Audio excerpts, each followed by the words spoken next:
Good morning. It's a wet and horrible day, so hopefully this video will be brief.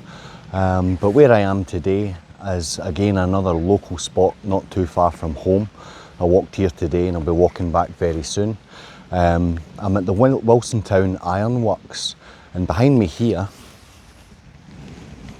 is what they refer to as the old store, or as we knew it as children as the haunted house. Now, the roof is gone, but when I was a boy, I remember climbing in through the back and going in, and it was fully roofed. It even had a partial floor on the second floor, but as you can see, that's pretty much all gone, and that's pretty much all that's left of the Wilsontown Ironworks. Now, the reason why I've come here today is more than likely within walking distance of you, if you're Indigenous to the UK or in rural parts of the United Kingdom, chances are that there's somewhere local to you that has great significance, historical and cultural value to the area in which you grew up.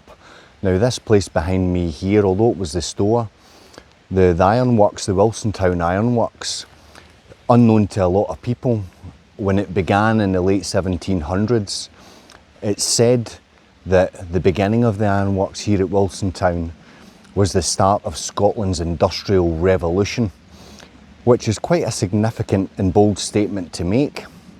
But the conditions here and where the people worked were probably pretty similar to today. And when they would do their shift, they would be down the coal mines or up mining limestone or whatever they were doing.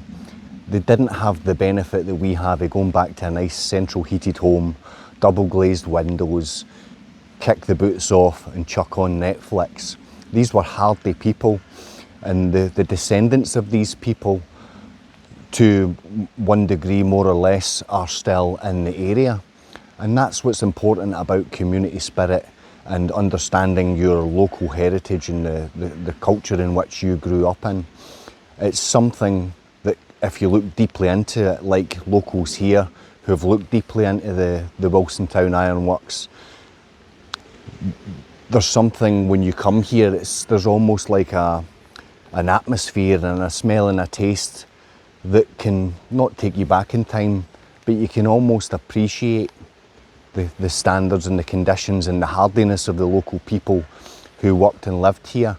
And a bit of perspective, it's said that there was almost 2,000 people lived in Wilsontown at the time during the ironworks and the coal works, and all the hills in the background, they were all mined for coal, and there's still kind of shafts and things that you can explore and whatnot.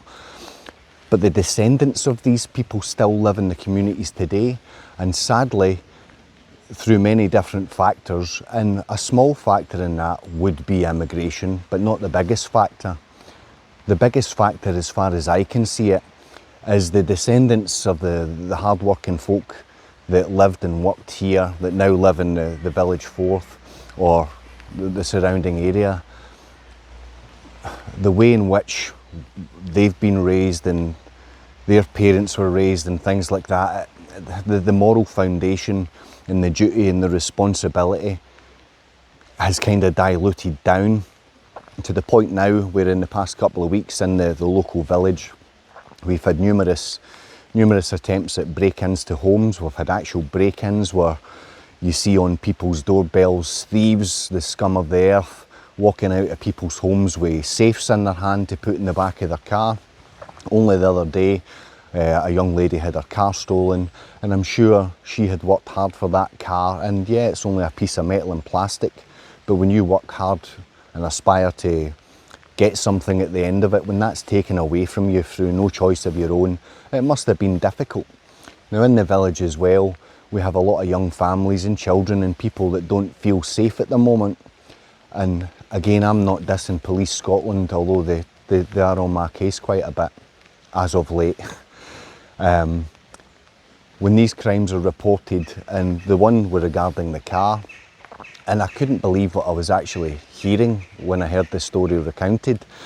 When the people had phoned the police to get an update on the vehicle, when the car left this village and passed through the next village, the police had tried to either stop the car or had spotted the car, but they wouldn't pursue the car because the police car wasn't a traffic car. Have you ever heard of anything so unbelievably absurd in your entire life? The police will not do their job and pursue these criminals because they're not in the correct car. I'm guessing they want the £75,000 Volvo or the BMW M5 before they'll do that. But anyway, that's besides the point.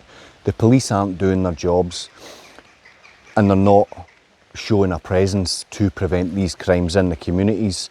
And in this local community, which gave so much historically and has done and hopefully will continue to do, these people are being forgotten and dismissed and left to kind of fall to ruin. And the people that hold this area dear to their heart, they're not just going to stand and let that happen.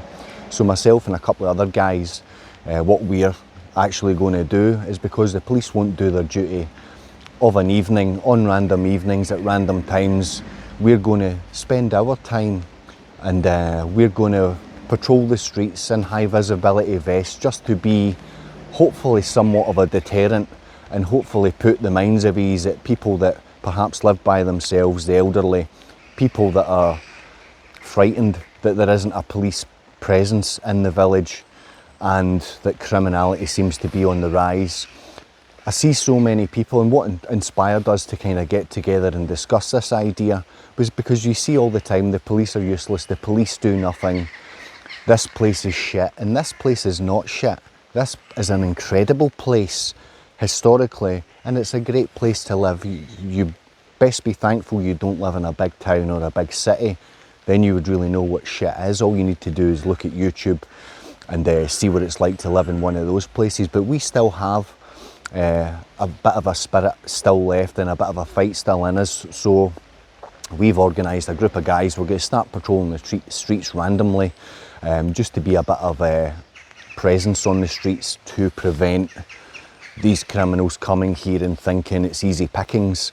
And obviously we're not looking to engage in these people. We hope it doesn't come to that. It may, but if we see criminality, then we will obviously use legal means to have these people apprehended and whatnot. We'll get body cameras on, we'll call and liaise with the police, and hopefully the message will spread. In other towns and villages they'll do the same thing, because you are on your own, and if you complain about how unsafe your village or your town is and do nothing about it, then simply shut up.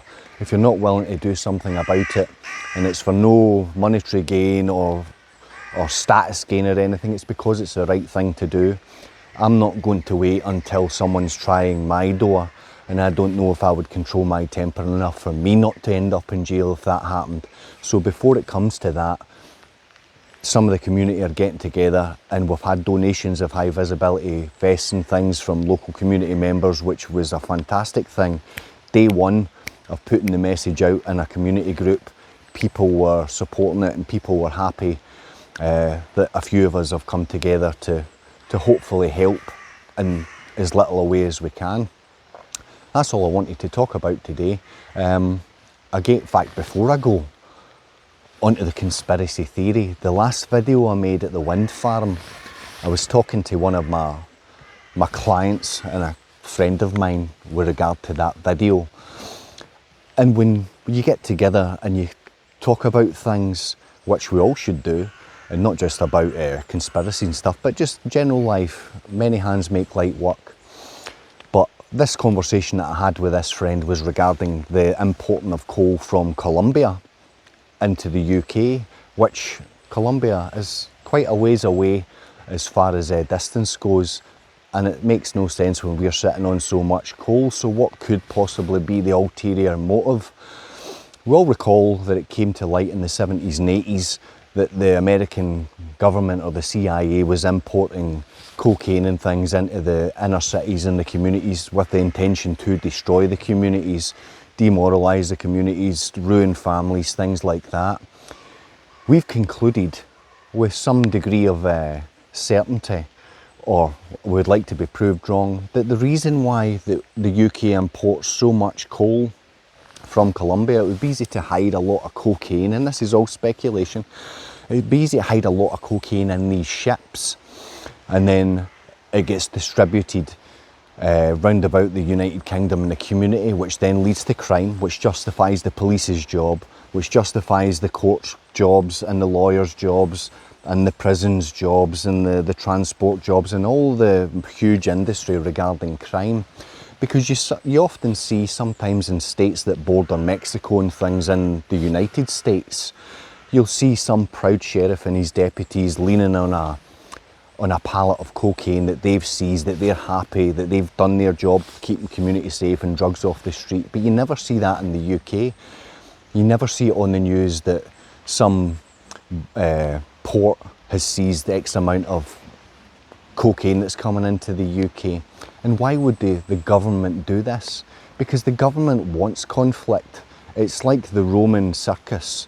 If they can keep you all distracted and destroy the communities, they can still move all their chess pieces that benefit them, benefit their friends, benefit their NGOs and their families, whilst the working class, or the scum class as they would likely refer to us as, bickers away, destroys itself and continues the process whilst they gain all the wealth and all the land, etc.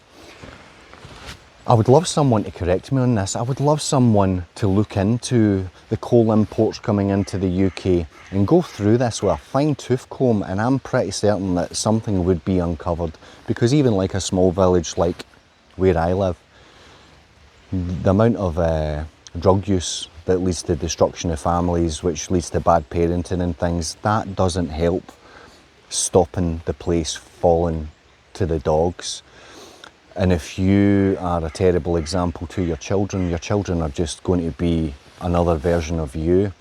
And you see it all the time. You see all even some do-gooders, and you know that they do all these drugs, and these single mums that say the world is so against them, but at the weekend they're doing lines of cocaine. It's everywhere and it's across the board, and something needs to be done about that as well. But legally we can't intervene in all that sort of stuff, and again, is it worth the risks to ourselves? But anyway, I just thought I'd put that video up. If you're in the area and if you're visiting Wilson Town Ironworks, have a good walk about. I see a lot of videos on YouTube where people come and visit the place and they walk right past the foundation of Quality Row, the cottages where a lot of the workers lived, and all they see is bushes. But if you look close enough, you can still see the brickwork and the blockwork foundations of these places. It's a fascinating place. Right down here is the Moose Water, which joins into the River Clyde. There's so much going on, and for people not to appreciate what a blessing it is to live in a place like this, it just leaves me dumbstruck. But anyway, thanks for your time. Very short video, I know. As always, down the middle. We'll keep you updated. Thank you. Bye-bye.